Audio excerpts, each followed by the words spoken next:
বর্তমানে বাংলাদেশে স্থানীয় সরকারের যতগুলো স্তর আছে, সিটি কর্পোরেশন, পৌরসভা, ইউনিয়ন পরিষদ, উপজেলা পরিষদ, প্রত্যেকটা জায়গাতে গত ফ্যাসিবাদী আমলে স্থানীয় সরকার নির্বাচনে যারা ছিল প্রতিনিধি, তারা কিন্তু বর্তমানে কেউ পলাতক আছেন, কেউ গ্রেপ্তার হয়ে জেলে আছেন এবং কেউ আত্মগোপনে আছেন।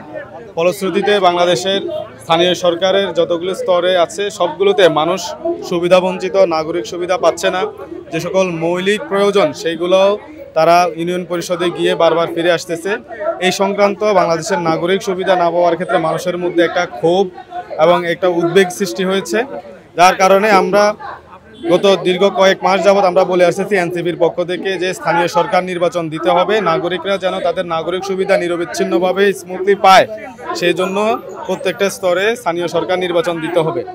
এই দাবিতে আমরা আজকে স্থানীয় সরকার নির্বাচন এবং বর্তমানে যে ইলেকশন কমিশনার এবং ইলেকশন কমিশন যেভাবে পক্ষপাতমূলক আচরণ করতেছে, একপাক্ষিকভাবে একটি বৃহৎ রাজনৈতিক দলকে সুবিধা দিয়ে তারা যেভাবে পক্ষপাতমূলক আচরণ করছে, এবং আপনি দেখেছেন যেখানে গত 3টি ইলেকশনকে অবৈধ, অগণতান্ত্রিক আখ্যা দিয়ে বাংলাদেশের বৃহত্তম রাজনৈতিক দলগুলো যে নির্বাচনগুলোকে বয়কট করেছে, সেই নির্বাচনকে চ্যালেঞ্জ করে অবৈধ নির্বাচনের বৈধ মেয়রশিপ আদায় করার জন্য একটি বৃহৎ রাজনৈতিক দল এবং তাদের নেতারা উঠে পড়ে লেগেছে এবং সেটাকে মদত দিচ্ছে ইলেকশন কমিশন। আমরা দেখেছি একই মামলা আমলে নিয়ে খারিজ করে দিয়েছে, যেটা বরিশাল সিটি কর্পোরেশন নির্বাচনে। সে একই মামলায় ঢাকা দক্ষিণ সিটি কর্পোরেশনের মেয়র হিসাবে তার পক্ষে রায় দেয়া, আমরা মনে করি এটা একটা ডাবল স্ট্যান্ডার্ড, পলিটিক্যালি এটা একটা দ্বিচারিতা। এই দ্বিচারিতা বাংলাদেশের মানুষ মেনে নেবে না। এই জন্য আমরা ইলেকশন কমিশনের এই পক্ষপাতমূলক আচরণ এবং অতি দ্রুত স্থানীয় সরকার নির্বাচনের দাবিতে আমরা আজকে এখানে অবস্থান কর্মসূচি দিয়েছি, বিক্ষোভ সমাবেশ দিয়েছি। আমাদের এখানে কর্মসূচি চলবে, পরবর্তী আমাদের কর্মসূচির ঘোষণা আসা পর্যন্ত আমরা এখানে অবস্থান করব। আপনারা বিগত সময়গুলোতে দেখেছেন নির্বাচন কিভাবে হয়েছে, অর্থাৎ জোর যার মূল লোক তার। আওয়ামী লীগ ফ্যাসিস্ট যেভাবে তাদের সন্ত্রাসী বাহিনী দিয়ে তারা দিনের ভোটকে রাতে করেছে, ঠিক তেমনি যদি আবারও এই গণ অভ্যুত্থানের পর কোনো নির্বাচন এরকমই হয় যে মানুষ দেখানোর জন্য প্রশাসনকে ব্যয় করে, জনগণকে ব্যয় করে, জনগণের অর্থ সম্পদকে ব্যয় করে আবারও যদি কোনো সন্ত্রাসী জনগোষ্ঠী, চাঁদাবাজ জনগোষ্ঠী যদি নির্বাচনের ক্ষমতায় আসে, অর্থাৎ আওয়ামী লীগ যেভাবে দিনের ভোটকে রাতে করেছে, এখন যদি দিনের ভোট রাতেও বাদ দিয়ে ভোট ছাড়াই কেউ ক্ষমতায় আসে, তাহলে এটা তো মানুষের নৈতিক অধিকার হরণ হচ্ছে। অর্থাৎ আমরা যারা জনগণ, আমরা চাচ্ছি যে আগামীতে যারাই ক্ষমতায় আসবে এনারা যেন দেশপ্রেমী হয় এবং দেশের মানুষের প্রতি সহানুভূতি থাকে, সচেতন হয় এবং দেশের প্রতি শ্রদ্ধা থাকে, দেশের মানুষের প্রতি শ্রদ্ধা থাকে, অর্থাৎ ন্যায় বিচারক যেন হয়।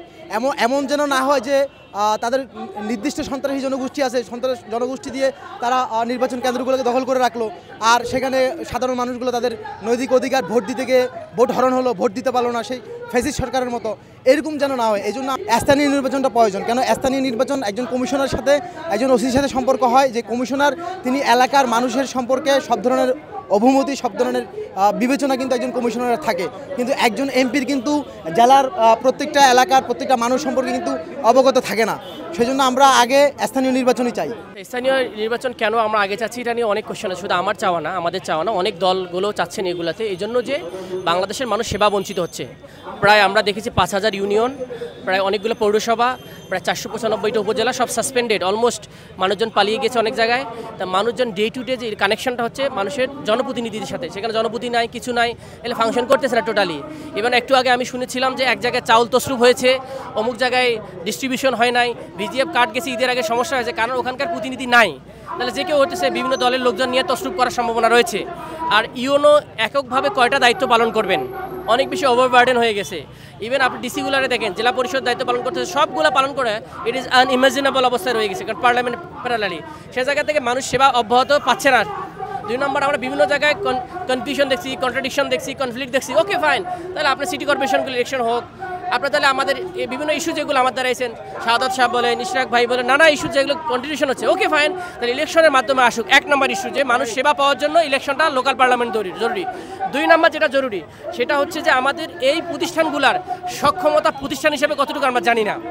3-4 জনকে নিয়োগ দেওয়া হয়েছে, পদ্ধতিগতভাবে রং আছে, আইনগতভাবে রং আছে, সেটা থেকে আমি নাই গেলাম। কিন্তু এই প্রতিষ্ঠানটার আসলে কোনো সক্ষমতা আছে কিনা বাংলাদেশে ইলেকশন কন্ডাক্ট করার জন্য? National election the big election, এর আগে তারা কি টেস্ট কেস হিসাবে তারা কতটুকু সক্ষম সেটা আমরা দেখতে চাচ্ছিলাম। এটার কারণে মনে হয় যে ইলেকশনটা আর্লিয়ার হওয়া দরকার, কিছু না কিছু সেগমেন্টিভ দেখা দরকার।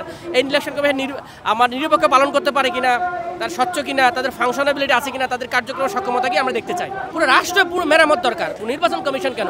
শেখ হাসিনা পুরো ঘরের যতগুলো স্তম্ভ সব ভেঙে দিয়ে গেছে বাংলাদেশ রাষ্ট্রের। 5 আগস্টের পরে আসলে হবে না। আপনি মনে করেন এই ঘরটা সব আগের মতো ঠিক ছিল, আপনি শুধু 5 আগস্টের পরে 3টা লোক ঢুকাই দিয়েছেন, স্ট্রাকচার কি ঠিক আছে?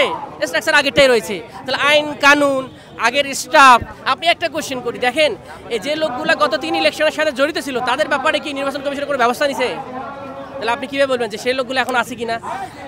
যে আইনগুলো করছে সেগুলো সংস্কার করছে, যে সিস্টেমগুলো ডেভেলপ সেগুলো ধ্বংস করছে, কিছুই করে নাই। তাহলে আবার নতুন করে ইলেকশন রিফর্ম কমিশনের যে রিপোর্ট আসছে সেটা কি আমলে নিছে? তাহলে আপনি আমলে নিলেন না। জুলাই পরবর্তী বাংলাদেশের মানুষের যে একটা আকাঙ্ক্ষা ফেয়ার সিস্টেম আসবে, সেই সিস্টেমটা তো আপনি ডেভেলপ করতে চাচ্ছেন না। আপনি চাচ্ছেন যে আগের সিস্টেমকে রেখে দেওয়ার জন্য। তো আমরা তো এই জুলাই পরবর্তী এত লোক শহীদ নাই যে আগের সিস্টেমকে চালু করার জন্য। এটাকে ওল্ড সিস্টেম, ফেজিবাদী সিস্টেম। আমরা ফেজিবাদী সিস্টেম চাই না, নতুন সিস্টেম চাই যেটা ডেমোক্রেটিক সিস্টেমের মধ্যে সাথে অ্যাডজাস্ট করবে। আমরা আজকে সন্ধ্যা বিকেল পর্যন্ত অবস্থান থাকবে আমাদের এখানে। তারপরে আমাদের নেতারা প্রয়োজন মনে করলে প্রতিদিন কর্মসূচি দিতে পারে। আমরা এখানে অবস্থান করে আনটিল আনলে সেটা আমাদের রিসিভ না করতে পারি। বাংলাদেশে 1971 সালে স্বাধীনতার পর থেকে সবচেয়ে বড় যে সংকট সেটা হচ্ছে একটা নির্বাচনের সংকট। আমরা 1971 স্বাধীনতার পরে একটি অবাধ নিরপেক্ষ নির্বাচন যে আইন কালাকানুনের মাধ্যমে যে নির্বাচন হচ্ছে এদেশে, অর্থাৎ এদেশে যাদের লাঠিয়াল বাহিনী আছে, যারা বল প্রয়োগ করতে পারে, যারা পুলিশ প্রশাসনকে কাজে লাগাইতে পারে, তারাই হচ্ছে নির্বাচনের নামে তারা ক্ষমতা দখল করে। অর্থাৎ বাংলাদেশে আদৌ কখনো কোনো নির্বাচনী ব্যবস্থা ছিল না, যেটা ছিল একটা ক্ষমতা দখলের একটা ব্যবস্থা ছিল। আমরা যারা জুলাই যোদ্ধা এবং যারা জুলাইয়ে যারা শহীদ হয়েছে, যারা আহত হয়েছে, তারা আমরা একটা সংস্কারের মাধ্যমে যাতে এদেশে পরিবর্তন হয় সে সংস্কারের জন্য আমরা জীবন দিয়েছি।